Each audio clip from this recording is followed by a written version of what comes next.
मैं जब 2021 में इधर आया तो मैंने सोचा कि हिंदी समाचार पत्र पढ़ेंगे, तो देखा, मैंने लाइब्रेरी में गया समाचार पत्र पढ़ने के लिए, तो मैडम को देखा वर्क पहेली भर रही हैं।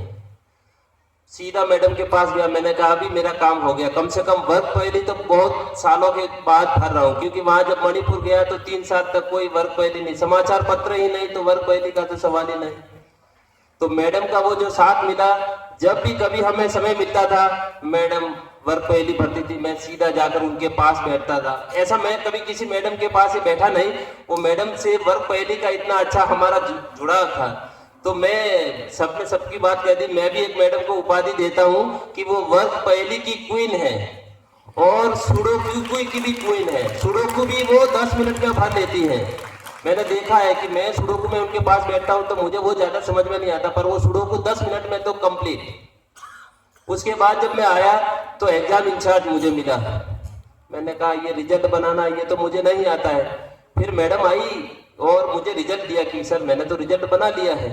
मैंने कहा आपने बनाया? तो मैंने कहा, मैडम ने कहा मैंने बनाया है। मैंने कहा पहली बार देखा है कि इतना जल्दी किसी मैडम ने बनाकर ले भी आई और एकदम करेक्ट।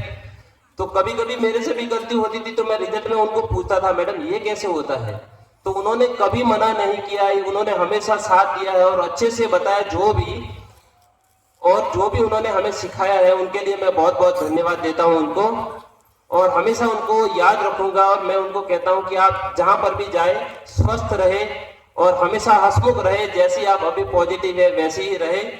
और मुझे ये भी पता है कि मैडम घर जाके रेस्ट कभी नहीं करेंगी, इतनी कर्मठ है इसलिए वो रेस्ट तो करेंगे नहीं कि घर जाकर बैठ जाए, वो जरूर घर पे जाकर कुछ ना कुछ काम या ऐसा करेंगे जो उनको एक्टिव रखे। धन्यवाद मैडम। अब मैं मंच संचालन हेतु एनकेसी चौहान सर को आमंत्रित करता हूँ। धन्यवाद।